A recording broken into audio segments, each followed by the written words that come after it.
안녕하십니까. 인터셀 대표이사 박태규입니다. 오늘은 저희 회사 가장 핵심 기술이 무엇인지에 대해서 요약해서 발표를 드리도록 하겠습니다. 먼저 테이블 오브 컨텐트에 나와 있는 순서대로 제일 처음에 R&D 역량, 그리고 인터셀 테크놀로지, 그리고 밸류 에딩 스트래티지 순서로 말씀을 드리겠습니다. 4페이지에 나와 있는 내용이 전체적인 서머리라고 보시면 되겠습니다. 저희 회사에 근무하고 있는 핵심 인재들은 ADC 분야의 최고의 전문가 집단으로 구성되어 있습니다.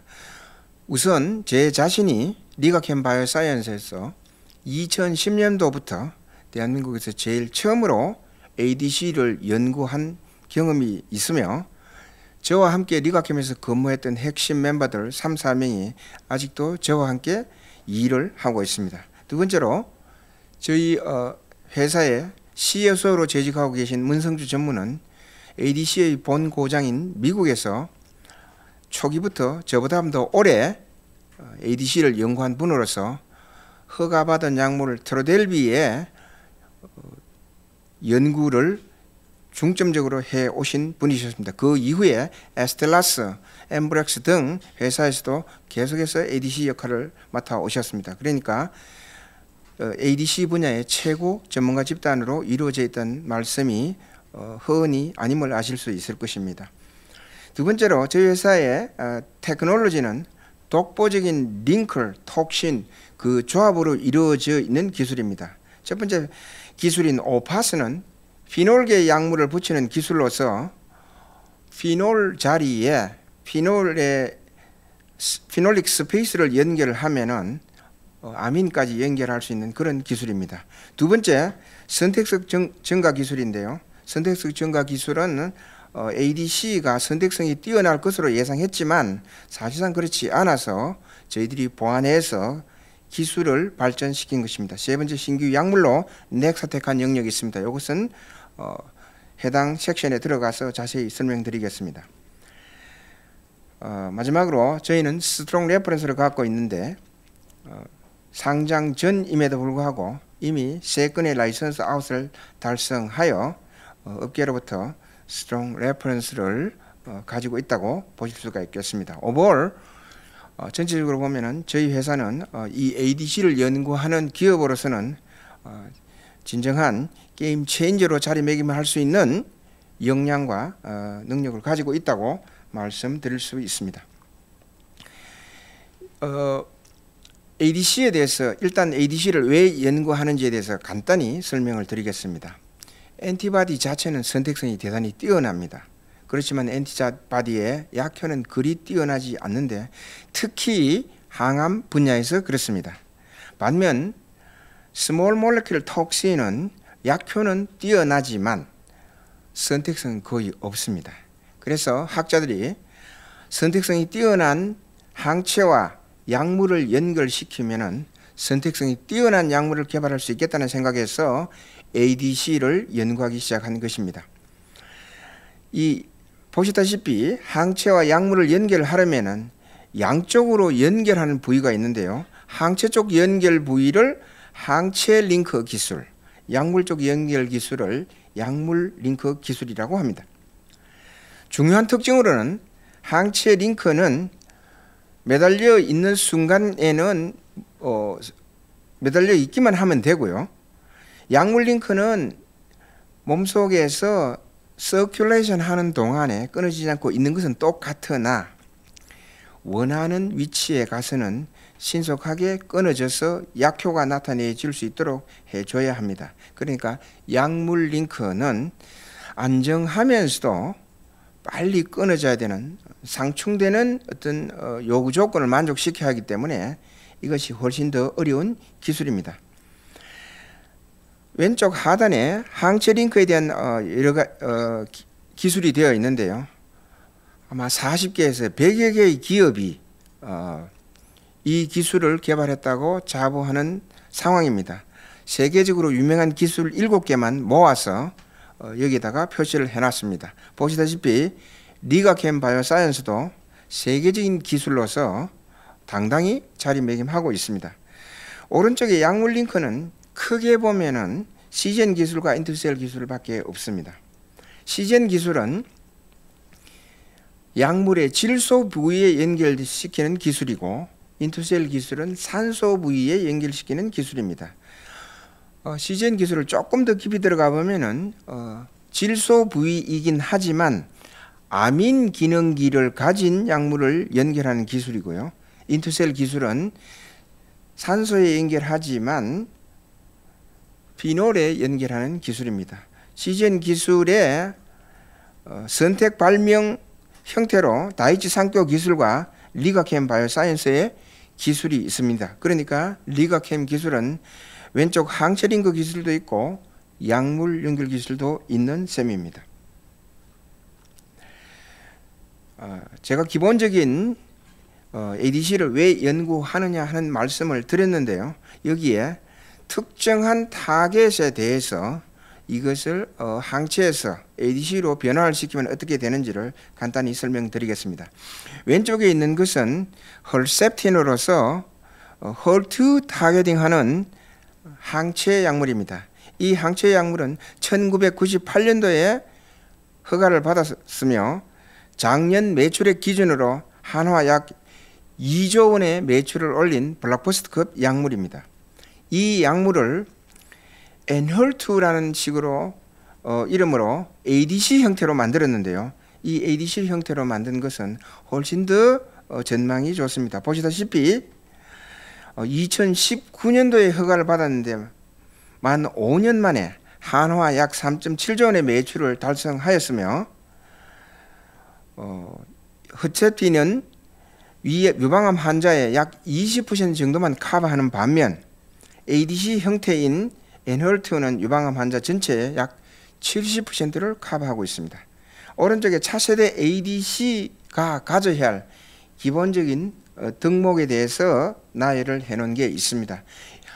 아직도 ADC는 연구할 부분이 많으며 오른쪽에서 표기된 바와 같이 이런 캐릭터를 가지면은 차세대 ADC로 자리매김할 수 있으며 그렇게 되면 자연스럽게 넥스트 블록버스터가 될 것이다 하는 내용을 써놨는데 저희가 가지고 있는 기술을 차근차근 들어보시면은 상당히 많은 부분을 이와 같은 차세대 ADC로서 자리매김할 수 있도록 해결할 수 있음을 아실 수가 있을 것입니다. 앞 페이지에서 단일 타겟에 대해서 ADC로 변환을 하면은 어떤 변화가 오는지를 보여주는 설명을 드렸습니다. 이번엔 시장 전체에 대해서 요약을 해드리겠습니다. 왼쪽에 나와 있는 것은 우리 임상시험 건수 그리고 라이선싱 딜의 개수 및 규모를 표시한 그래프입니다. 그래프에서 보시다시피 2019년도를 기준으로 급격히 증가하고 있습니다. 이것은 ADC가 2010년도에 에드세트리스가 허가되면서 많은 기대를 모았으나 중간중간에 부분적인 성공은 있었으나 큰 그림으로 봐서는 시장에서 실망스러웠기 때문에 어느 정도 이 암흑기라고 볼 수 있을 정도로 좀 침체기였습니다. 특히 2015년도부터 2018년이 그렇습니다. 그런데 이 엔헐트의 초대형 성공으로 시장의 기류가 급변하여 임상시험 건수도 크게 증가하고 라이선싱 딜 개수 및 규모도 크게 증가한 것입니다. 오른쪽에 나와 있는 것은 M&A 및 라이선싱 계약에 대한 설명입니다. 이 국내 라이선싱 아웃 사례는 보도를 통해서 많이 보셨을 거기 때문에 그냥 넘어가기로 하고요. 해외 M&A 사례에서 특히 제가 한 가지를 강조를 하고 지나가고자 합니다. 시젠과 이뮤노제는 ADC 업계의 정주 할아버지 격에 해당하는 선조 회사입니다. 1980년대 말 그리고 90년대 초 경에 아무도 이 분야에 관심을 보이지 않을 때부터 이 분야의 일을 시작해서 업계를 이끌어온 양대 산맥인 셈이죠. 시제는 시에를 지네틱스에, 그리고 이뮤노젠은 보스턴에 있는 회사로서 N-2 성공 이후 빅파마들이 눈대고를 들이다 결국 2023년도에 두 회사를 인수합병하였습니다. 그리고 2024년도에 또 다른 빅파마인 J&J는 이 ADC 업계의 중견 회사인 엠브렉스를 비인수 합병한 바 있습니다. 그러니 이 ADC가 얼마나 중요한지를 단적으로 보여주는 예라고 할 수 있겠습니다. 자, R&D capability에 대해서 설명을 드리겠습니다. 저 자신은 리가캠 바이오사이언스에서 한국 처음으로 ADC를 연구 시작한 바 있다는 말씀을 드렸습니다. 거기서 아이디어를 내고 또 연구원들을 독려하면서 기술을 완성 단계에 올려놓고 나와서 창업을 한 바 있습니다. 저희 경력과 연구 이력은 한글로 되어 있으니까 참조하시기 바랍니다. 저희 회사 핵심 인력입니다. 유효섭 CTO는 엠젠에서 오랫동안 근무를 하셨으며 문성주 전무는 이뮤노메딕스에서 시작해서 ADC 연구를 시작하고 특히 이뮤노메딕스에서 트로델비를 설계하고 연구 개발한 주역으로 꼽히고 있습니다. 이양숙 상무와 김선영 이사는 리가캠에서부터 저와 함께 행보를 같이 한 이사진입니다. 서영석 전무와 최재희 이사는 여의도 금융가에서 오랫동안 명성을 떨치시던 업계의 베테랑들이십니다. 연구 성과 측면에서 요약을 드리면 다른 내용들은 읽어보시면 되겠지만 왼쪽 하단만 강조를 하고 지나가겠습니다.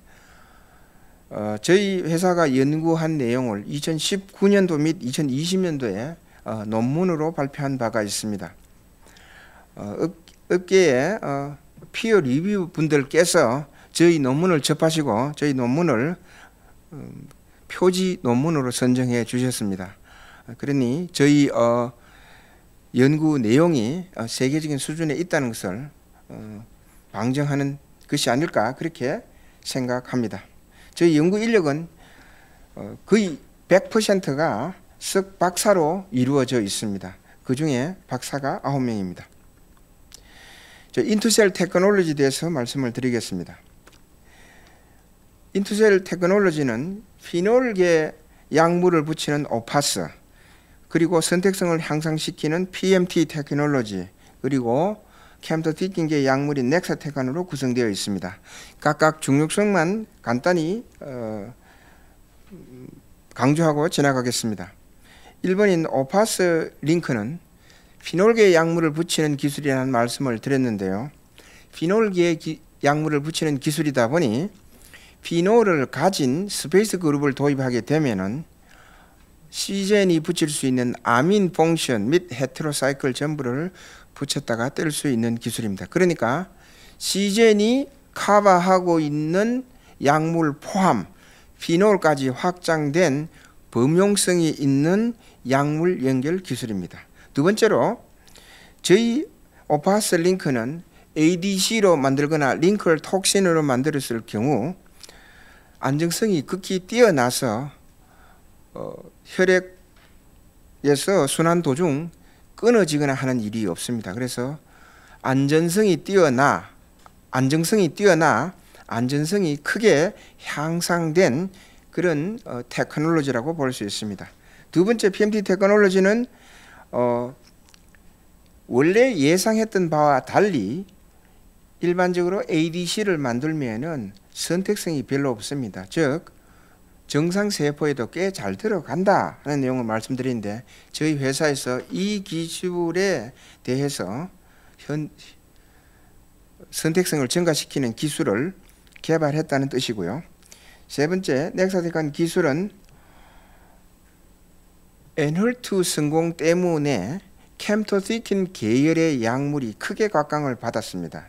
그 여파로 거의 대부분의 연구 인력들이 이 캠토티킨 계열 약물로 일하기를 원해왔습니다. 이에 발맞추어 저희 회사도 이 캠토티킨계 약물을 개발하기로 하고 새로운 형태의 약물을 만든 일련의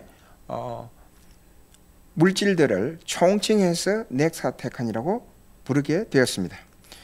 이 내용들을 간략히 조금 더 상세히 설명을 드리겠습니다. 자, 일단 시젠과 인투셀이 약물을 연결한 기술로는 그 양대산맥에 대한 말씀을 드렸는데, 나머지 주요 내용들은 제가 구두로 말씀드린 바 있으니까 생략을 하고 마지막으로 나와 있는 면역세포 독성 반응에 대해서만 강조를 하고 지나가겠습니다. 시젠 스타일로 ADC를 만들면은 골수에서 끊어져서 골수 독성 또는 면역세포 독성이 나타납니다. 저희 인투셀 기술로 만든 ADC는 골수에서 끊어지지 않기 때문에 면역세포 독성이 극히 제한적일 것이라고 생각이 됩니다. 골수세포에서 끊어지는 것이 왜 중요하냐 하면은 골수에서는 거의 모든 면역세포들이 자라고 있는데요. 면역세포들의 할아버지, 증조할아버지, 아버지 세대, 즉 그러니까 전구세포들이 분화하면서 자라고 있는 곳입니다.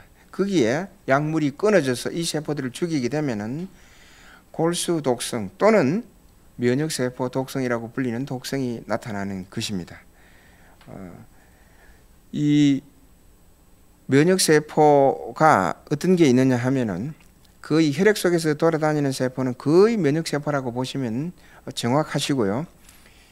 이 면역세포에는 백혈구 계열, 적혈구 계열, 혈소판 계열의 거의 모든 세포들이 다 면역세포라고 볼 수가 있습니다.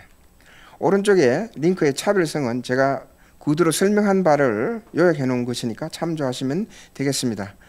저희 회사 기술은 범용성이 있다는 말씀을 드렸습니다. 제일 왼쪽에 나와 있는 것처럼 약물 종류 4종류 및 기타 종류 1종류로 포함해서 5종류의 약물과 그리고 개별 약, 이 중에서 개별 약물 8종을 선정을 해서 붙였다가 떼는 연습을 한 실험 결과입니다. 제일 오른쪽에 나와 있듯이 인투셀 기술은 8종 모두를 붙였다가 뗄 수 있습니다.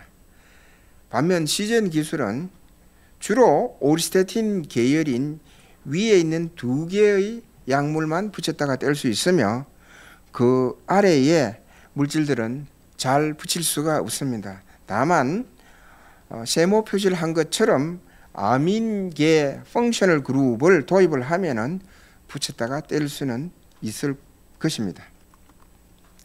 이왕 계열별로 약물을 만들었으니 약효를 테스트한 내용입니다.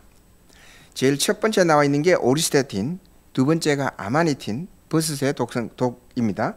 세 번째가 다이머릭 파이롤로 벤조다이제핀으로서 벤조다이제핀 계열, 네 번째가 듀오카만신, 이 듀오카만신은 저희 개발 후보에 사용된 독성 물질입니다. 다섯 번째가 캠토티킨, 그리고 여섯 번째가 PNU 컴파운드로서 독소르비신 계열입니다. 보시다시피 저희 기술로 연결한 모든 다른 계열의 약물을 붙인 ADC가 평균적으로 다 훌륭한 약효를 나타내고 있습니다. 첫날 하루 약물을 도우징을 하고 60일에서 80일까지 지켜본 내용인데요. 60일에서 80일까지 약효가 지속됨을 이해하실 수 있습니다. 이 슬라이드는 저희 오파스 링크로 만든 링클톡신이 안정하다고 말씀을 드렸는데 그것을 확립한 실험입니다. 보시다시피 인투셀 링크는 4개의 혈액 샘플, 여기서 4개라는 것은 마우스, 개, 그리고 원숭이, 사람의 혈장을 뜻하는 것입니다. 이 4개의 혈장에서 저희 인투셀 링클톡신은 모두 안정한 데 반해서 시젠 스타일로 만든 링클톡신은 특히 마우스에서 불안정해서 실험 시작 후 2, 3일 후에는 70에서 80%가 깨어져서 없어지는 것을 알 수 있습니다. Y축이 남아있는 약물의 농도입니다. 자, 이왕 링크를 만들었으니 ADC로 만들어서 약효로 테스트한 내용입니다. 왼쪽에서 보시다시피 시젠 스타일로 만든 ADC보다도 인투셀 스타일로 만든 ADC가 약효가 월등히 뛰어남을 알 수 있습니다. 이와 동시에 저희가 같이 테스트한 시판 중인 ADC 캐드사일라보다도 저희 링크로 이루어진 ADC가 더 뛰어난 약효를 보여줌을 알 수가 있습니다. 오른쪽에 보다시피 체중 변화 그래프는 체중이 감소하지 않고 증가하는 걸로 보아서 1차적인 안전성 기준은 통과했다고 볼 수가 있습니다. PMT 테크놀로지 원리에 대해서 설명을 드리겠습니다. 왼쪽에 나와 있는 그림이 ADC를 연구하게 된 기본적인 개념도입니다. ADC가 만들어지면은 이 ADC의 FAB 부분이 암세포의 항원, 여기서는 그린 컬러로 그려진 부분이 항원입니다. 항원과 결합하게 되고 암세포 내로 들어가서 끊어져서 그 끊어진 약물이 암세포를 죽이는 개념입니다. 이와 같은 현상만 일어나면은 암세포에 아주 선택적인 약물이 되어 좋은 효과가 나타날 것입니다. 그런데 실질적으로 ADC를 만들어 보면은 왕왕 정상세포에도 들어가서 정상세포를 죽이는 현상이 발생을 합니다. 저희들이 생각했을 적에는 그림에서 나타낸 바와 같이 링클 톡신의 소수성이 강한 약물 부분이 정상세포의 세포벽과 인터랙션을 하고 세포 속으로 들어가서 세포를 죽이는 거로 생각이 되었습니다. 그래서 만약 우리가 약물에다가 직접 모디파잉 그룹을 붙여서 이와 같은 현상을 방해하면은 정상세포에 들어가는 비율이 줄어들 것이라고 생각을 하고 이 일을 착수하게 되었습니다. 그래서 만든 것이 다음 페이지에 나와 있는 네 가지의 ADC입니다. 첫 번째 ADC는 클래시컬 ADC로서 PMT 기술이 적용되지 않은 ADC입니다. 그리고 나머지 세 개는 PMT 기술을 적용한 ADC로서 그 중에서도 MG1, MG2, MG3 순서로 우리가 친수성이 증가한 형태의 모디파잉 그룹을 연구하였습니다. 내용상으로는 모두가 똑같은 ADC입니다. 똑같은 항체, 똑같은 링크, 그리고 똑같은 약물이 연결된 ADC인데 모디파잉 그룹이 있느냐 없느냐, 그리고 있어도 센 게 붙어 있느냐 약한 게 붙어 있느냐에 따라서 엄청나게 큰 약효의 차이를 보여주고 있습니다. 제일 오른쪽 칼럼에서 보듯이 정상세포에 PMT 테크놀로지를 적용하지 않은 ADC는 5.84 나노몰의 액티비티를 나타내고 있습니다. 그런데 MG1, MG2, MG3 순서로 붙이게 되면 약효가 감소해서 1 마이크로몰대의 약효가 나타납니다. 이것은 약효가 172배 감소한 결과인데요. 이와 같이 약효가 감소한 것은 셀 내부로 들어가지 않아서 약효가 떨어졌다고 저희들은 해석을 합니다.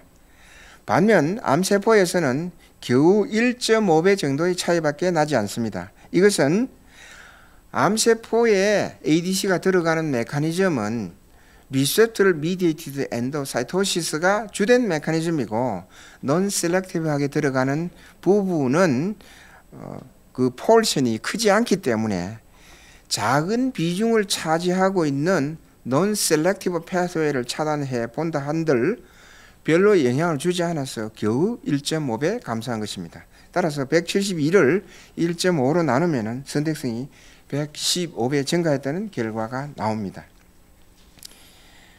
여기서 가장 중요한 것은 MG3를 붙인 6146RO, 이것이 저희 B7H3 개발 후보 물질입니다. 의 액티비티가 표면상으로는 가장 낮습니다. 그런데 인비보 실험에 들어가면은 반대의 결과가 나타나는데요. 다음 슬라이드에 보시다시피 이것은 앞 슬라이드에 보여줬던 4개의 ADC를 가지고 동물 효능 실험을 실시한 것입니다. 보시다시피 주황색으로 그려진 PMT 미적용한 ADC는 액티비티가 거의 없습니다. 그런데 MG1, MG2, MG3 순서로 폴라리티를 증가시킨 ADC는 약효가 엄청 크게 증가했음을 보실 수가 있습니다. 이 상황을 어떻게 설명하느냐 하면은 오른쪽에 키 포인트로 요약되어 있는 바대로 설명을 할 수가 있습니다. 첫 번째로 저희들이 친수성이 증가하는 형태로 MG 그룹을 붙인다는 말씀을 드렸습니다. 그렇게 되면은 선택성이 증가한다. 이 내용은 전 슬라이드에서 보여드렸습니다. 선택성이 증가하는 주요 내용은 알고 보았더니 정상세포에 들어가는 정도가 약해져서 선택성이 증가한 거였습니다. 자, 정상세포에 들어가지 않으면 약물이 어디 가느냐? 혈액 속에 머무르게 되고요. 오랫동안 머무르게 됩니다. 자, 혈액 속의 농도가 증가하는 것을 AUC가 증가했다고 얘기하고 오랫동안 머무르는 것을 반감기가 증가했다. 그렇게 얘기를 합니다. 이것이 약동력학 지표의 대표적인 파라미터들입니다. 약동력학 지표가 개선이 된 이 물질들은 결국 혈액 속에 있게 되므로 혈액 속에 있던 약물들이 암세포로 들어가서 약물 효능이 개선되는 결과로 나타납니다. 그 약물 효능 개선된 결과는 결과적으로 저희들이 효능의 농도와 사이드 이펙트가 나타내는 농도 등으로 나누기를 해서 치료 지수를 계산을 하면은 치료 지수가 증가했다는 결과로 귀결이 됩니다. 이상 PMT에 대해서 설명을 드렸습니다. 저희가 오파스 기술이 적용이 되는 캠토시킨 계열 약물을 넥사테칸이라고 말씀을 드렸는데요. 오른쪽 그림에서 보듯이 일반식에서 보면은 피놀 펑션은 그대로 저희들이 살려두고 나머지 G1, G2, FG 등을 변화시키면서 일련의 화합물들을 합성을 하고 이 화합물 전체를 넥사테칸이라고 이름을 붙였다고 말씀을 드렸습니다. 자, 구체적으로 그러면 피놀 붙어 있는 것이 약효가 있는 건지 왼쪽에 보면은 SN38이라는 약물이 있습니다. 이 약물은 트로델비에서 사용된 약물로서 피놀 펑션을 갖고 있으면서도 약효가 뛰어난 약물입니다. 그리고 그 오른쪽에 DXD라는 약물은 OH 펑션을 기능기를 가지고 있는데 이 OH는 피놀이라고 부르지 않고 알코올이라고 부르는 기능기입니다. 이 DXD 화합물은 에놀토에서 사용된 캠토디킨기의 약물입니다. 둘 다 세계적인 약물이고요. 저희 회사는 왼쪽에 있는 SN38처럼 피놀을 가지고 있는 형태로 변형을 시켜서 확보한 약물들을 넥사테칸이라고 부르기로 했고, 오른쪽처럼 알코올 펑션을 가지고 있는 일련의 약물들을 아이소넥사테칸으로 부르기로 했습니다. 저희 평가받는 기술로 아이소넥사테칸이 비중을 차지하고 있지는 않습니다만은 어쨌든 저희 회사는 피놀을 변형시킨 형태, 알코올을 변형시킨 형태 둘 다 가지고 있으며 각각의 이름이 넥사테칸과 아이소넥사테칸인 것을 다시 한번 강조드립니다. 이 약물이 얼마나 뛰어난 효과를 나타내는지는 다음 페이지에 에세이 결과로 말씀드릴 수가 있습니다. 우선 톡신 자체로 에세이 한 결과가 테이블 상단에 나와 있는데요. 보시다시피 이 넥사테칸 3는 SN38보담도 2배, DXD보담도 2배, 그리고 다른 셀에서는 5배 등의 차이가 나타남을 알 수가 있습니다. 그러니까 세계적인 약물인 SN3 DXD 대비해서 저희 넥사테칸 3는 2배에서 5배 정도의 약효가 뛰어남을 알 수가 있고요. ADC 형태를 변환시킨 밑에 있는 그림에서 보면은 보시다시피 첫 번째 유방암 세포주에서는 저희 약물이 0.047, 그리고 SN38을 붙인 것은 0.470 나노몰. 그래서 여기서도 낮은 숫자가 액티비티가 좋은 것입니다. 저희 약물이 10배가 좋은 액티비티를 보여주고 있습니다. 전반적으로 저희 약물이 테이블을 보시면 아시겠지만 2배에서 약 10배 정도의 뛰어난 액티비티를 보여주고 있음을 아실 수가 있습니다. 자, 두 개의 넥사테칸 3를 발굴했으므로 저희가 DXD와 비교해서 동물 실험을 진행한 결과입니다. 보시다시피 인헐트 대비해서 저희 넥사테칸 3가 붙은 약물이 약효가 뛰어남을 아실 수가 있습니다. 그리고 이와 같은 결과는 여러 번 반복해도 재현되는 걸로 봐서 분명히 넥사테칸 3가 DXD보다는 효과가 뛰어남을 저희들은 확신할 수 있었습니다. 그 밑에 있는 것처럼 2mg, 4mg을 도징했을 때는 약효가 훨씬 더 증가하는 것으로 보아서 우리 넥사테칸 계열의 약물은 용량 의존성을 확실히 가지고 있다. 그렇게 결론을 내릴 수가 있을 것 같습니다. 오른쪽에 있는 체중 변화 그래프를 보시면 여기서도 역시 체중이 감소하지 않고 증가하고 있는 걸로 보아서 1차적인 안전성 크라이티리아는 통과했다. 그렇게 말씀드릴 수 있습니다. 시간이 많이 경과됐는데요. 이 하나만 더 강조를 하고 지나가도록 하겠습니다. 여기에 나와 있는 것은 PMT 테크놀로지를 원용을 해본 데이터인데요. 불행하게도 넥사테칸 3는 모디파잉 그룹을 붙일 수 있는 펑셔널 그룹을 가지고 있지 않습니다. 그래서 저희들은 이 모디파잉 그룹을 링크의 오른쪽 약물과 가장 가까운 부분에 모디파잉 그룹을 붙여보기로 하고 일을 했는데요. 여기서는 모디파잉 그룹을 PEG를 사용하였습니다. 그 결과가 오른쪽에 나와 있는데요. 인비보 실험을 한 결과 중간에 그린 컬러로 나와 있던 것이 원 넥사테칸 3의 ADC 결과이고요. 그 밑에 블루 계열로 그래프가 그려져 있는 것이 헐트 넥사테칸 3인데 PMT 기술이 적용된, 여기서는 PEG를 붙인 거죠. ADC이다 하는 것을 알 수 있으며 약효가 약 3배 내지 4배 좋음을 아실 수가 있습니다. 그러니까 전반적으로 이것의 중요성은 저희 라이선시가 원 약물의 조합을 요구할 수도 있고 또는 PMT 기술이 원용된 형태를 원할 수도 있어서 저희들은 다양한 조합의 약물과 링커 톡신을 가지고 있다 하는 것을 말씀을 드립니다. 실제로 저희 라이선시 중에서 어느 한 팀에서는 넥사테킨의 원 구조를 인라이선싱 해 가셨고요. 두 번째 또는 다른 회사에서는 이 PEG 버전을 인라이선싱 하셨습니다. 자, 장시간 저희 설명을 들으셨는데 이 테라피틱 인덱스 부분은 읽어보시기로 하시고 서머라이즈를 하도록 하겠습니다. 저희 테크놀로지는 아이소넥사테칸 포함 여기에 5개까지 해서 토탈 6개의 원천 기술을 가지고 있습니다. 상단에 표시된 녹색의 기술 3개는 완성된 단계이고요. 라이겐디드 ADC는 POC가 증명된 단계, 그리고 TBA 링크는 90% 정도 완성된 단계로서 곧 실용화될 수 있을 것으로 저희들은 믿고 있습니다. 저희가 기술에 중점을 두고 설명을 하다 보니 저희들이 파이프라인이 어떤지에 대해서 설명을 드린 적이 없습니다. 그래서 아펜딕스로 넘어가서 저희 파이프라인에 대해서 약간 부연 설명을 드리고 마치도록 하겠습니다.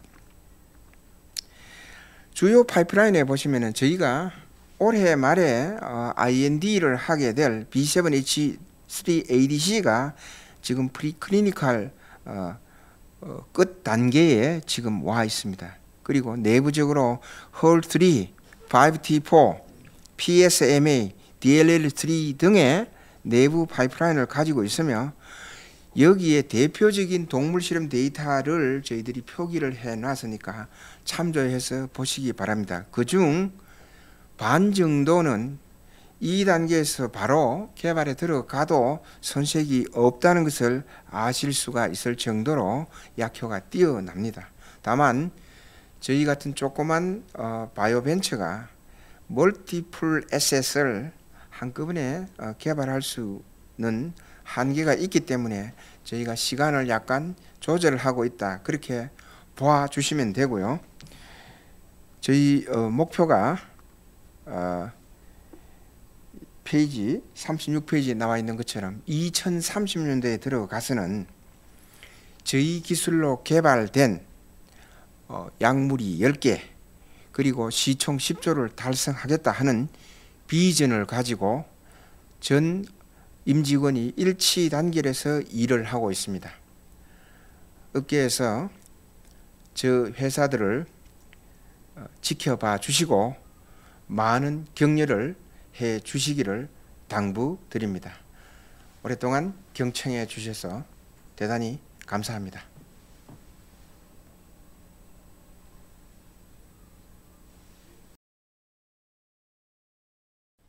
ADC는 항체와 약물을 연결하는 접합체인데 항체와 약물을 바로 붙일 수 있으면 좋겠지만 화학적으로는 그렇지 않기 때문에 항체와 연결하는 링크 기술도 필요하고 약물과 연결하는 링크 기술도 필요합니다.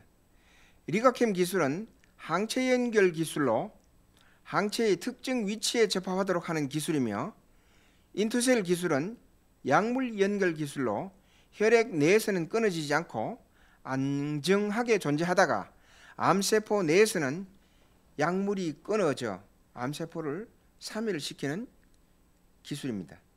기술적으로는 서로 상충적인 성질을 동시에 만족시켜야 하는 약물 연결 기술의 난이도가 더 높으며 두 가지 링크 기술 모두 ADC 신약의 필수적인 아주 중요한 기술입니다. 현재 협업하고 있는 파트너사들과의 연구 개발 현황 및 당사 기술 도입을 고려하여 MTA 등을 진행하고 있는 회사들의 현황을 감안할 때 2027년에는 흑자 전환 후 영업 수익이 본격적으로 상승할 것으로 예상합니다. 향후 1, 2년 내에 당사 기술을 적용한 ADC의 임상 데이터가 확보되면 기술 수출이 더욱 과석화되어 실적으로 반영될 것으로 기대하고 있습니다. ADC는 항체와 약물의 최적 조합을 찾는 케미스트리 관점을 근본에 두고 접근해야 하는 바이오 신약입니다. 인투셀은 저를 비롯하여 CTO, CSO 등의 의학화학 전문가들이 플랫폼 기술의 중심을 잡고 오랜 기간 ADC를 집중 연구해 온 연구진들과 함께 기술과 노하우를 발전시켜 나가고 있습니다. 이러한 ADC 전문가들로 구성된 맨파워와 이를 기반으로 신규 플랫폼 기술 개발을 통해 지속적으로 성장할 수 있는 것이 인투셀의 가장 큰 장점입니다.